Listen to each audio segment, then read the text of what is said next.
नेहा आज बहुत खुश थी। हो भी क्यों नहीं। पापा आज उसके लिए उसकी पसंद की गुड़िया लाए थे। तीन भाई बहनों की सबसे लाडली थी नेहा। पापा तो अपने लाडों से इतना प्यार करते थे कि रात के 10 बजे भी उसके खाने की फरमाइशों को पूरा करने के लिए बाजार भी चले जाते थे। अगर नेहा उदास हो जाए तो पापा सारा घर सिर पर उठा लेते थे। रविवार का पूरा दिन नेहा के नाम उसकी फरमाइशों की सूची बड़ी लंबी होती थी। आखिर थी तो पापा की लाडली बिटिया, दो भाइयों की इकलौती बहन। माँ को कभी कभी गुस्सा भी आता था। आखिर इतना लाड प्यार कहीं इसे बिगाड़ न दे। पराया धन है, दूसरे के घर जाएगी। पर पापा को इन बातों की कोई परवाह नहीं। वो अक्सर कहते, कैसी बातें करती हो, जी लेने दो इसे अभी खुलकर अपनी जिंदगी। अगर हम अभी से इन बातों की परवाह करेंगे तो अपनी बच्ची का बचपन, उसकी नादानियाँ, उसकी शरारतों को नज़रअंदाज नहीं करेंगे तो कौन करेगा। जब जो होगा देखा जाएगा। अभी से इतनी चिंता मत करो। बस उसे अच्छे संस्कार दो। बड़ों का मान सम्मान करे, किसी का अपमान नहीं करे, अपने पैरों पर खड़ा हो, किसी पर आश्रित नहीं रहे। उसे इस लायक बनाना है। धीरे धीरे नेहा बड़ी हो गई। बचपन को पीछे छोड़ जवानी की दहलीज पर कदम रख चुकी थी। नेहा बचपन से पढ़ने में प्रतिभाशाली थी। पहली बार में ही बैंक की परीक्षा पास कर बैंक मैनेजर बन गई। अच्छे अच्छे रिश्ते आने लगे। पर पापा को जल्दी नहीं थी उसे अपने से अलग करने की। पर माँ कहने लगी, अजी अच्छे रिश्ते बड़ी मुश्किल से मिलते हैं। कहीं घर मिलेगा तो अच्छा वर नहीं, इसलिए अच्छे रिश्तों को ठुकराना सही नहीं। आखिर नेहा के भविष्य की बात है। फिर एक पिता हार गया। एक माँ की जिद के आगे बड़ी धूमधाम से लाडली बिटिया की शादी के सारे कार्य संपन्न हुए और नेहा ससुराल आ गई। बड़ा ही संपन्न परिवार था। सास ससुर, एक नंद, एक देवर, सभी ने दिल खोलकर स्वागत किया।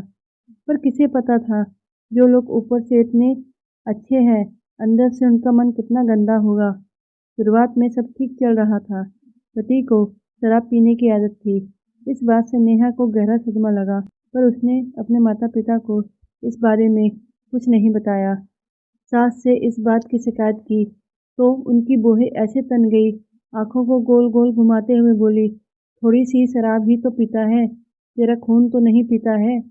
नेहा तो आसमान से नीचे गिर गई। कैसी माँ है ये, अपने बेटे की बुरी आदतों पर पछतावा नहीं, उल्टे उनका मनोबल बढ़ा रही है। पूरी तरह से टूट गई नेहा मायके वालों को चाहकर भी बता नहीं पा रही थी। माँ ने विदा होते समय कसम जो दी थी, वादा कर वहाँ की कोई बात तू कभी अपने पापा और हम सबको नहीं बताएगी। आज से वही घर तेरा अपना घर होगा। दिन भर बैंक का काम, शाम होते ही घर की खटपट से परेशान हो गई। नेहा एक दिन अचानक से बेहोश होकर गिर गई। बैंक में ही सारे कर्मचारी मिलकर उसे अस्पताल ले गए। उसके ससुराल फोन किया। ससुर और देवर आए। पति ने फोन काट दिया। डॉक्टर ने जांच के बाद बताया कि ये मां बनने वाली है और शायद मानसिक तनाव में रहती है। आप इन्हें घर ले जा सकते हैं। हमेशा खुश रहने वाली नेहा उदास रहने लगी। ससुराल वालों ने उसके पापा को फोन किया और बोले, बधाई हो, आप नाना बनने वाले हैं। नेहा के पापा को तो मानो खुशियों का खजाना ही मिल गया हो। नेहा के दोनों भाई आकर उसे अपने साथ मायके ले गए। बैंक से 6 महीने की छुट्टी मिल गई। पापा को नेहा के व्यवहार में बदलाव देखकर कुछ शक हुआ। उन्हें लगा शायद नेहा कुछ छुपा रही है। वो नेहा का सिर अपने गोद में लेकर बोले, बेटी तू ससुराल में खुश तो है ना? कोई ऐसी बात तो नहीं जो तुम हम सबसे छुपा रही हो? नेहा मुस्कुराते हुए बोली, नहीं पापा, ऐसी कोई बात नहीं, सब ठीक है। ठीक 9 महीने बाद नेहा ने प्यारी सी बेटी को जन्म दिया।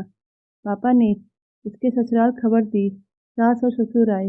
दिखावे के लिए बहुत सारा उपहार लाए, पर बेटे के काम का बहाना बना दिया। पापा को घोर आश्चर्य हुआ।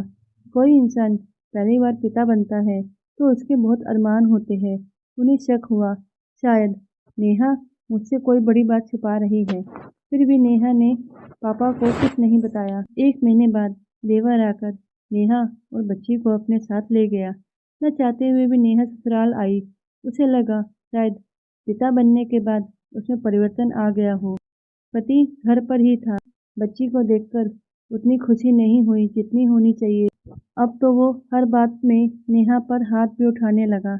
बच्ची 6 माह की हो गई थी। एक दिन गुस्से में आकर उसने बच्ची को पालने से नीचे पटक दिया। नेहा का गुस्सा फूट पड़ा। उसने जोरदार थप्पड़ अपने पति के गालों में जड़ दिया। वो जोर से चीखी, बस अब और नहीं। मैं अब और अन्याय बर्दाश्त नहीं कर सकती। मैं आज ही अपने पापा को सब सच बता दूंगी। जो सास-ससुर मूक दर्शक बन सब देख रहे थे, बोल पड़े, जिंदा रहेगी तो भी ना बता पाएगी।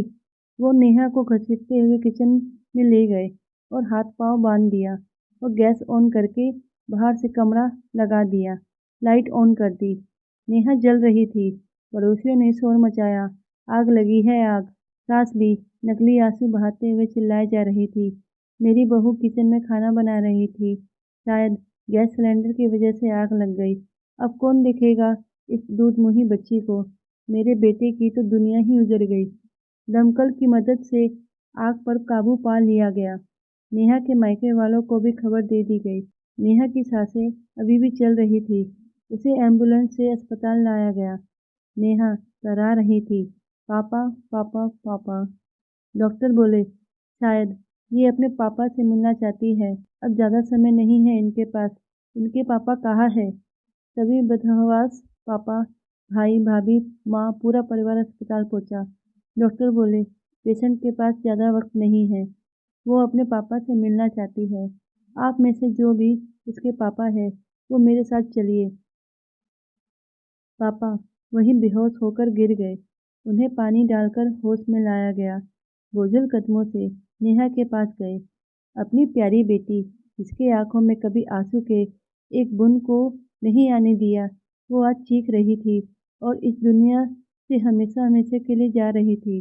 पापा ने रुदे गले से पूछा कि कैसे हुआ।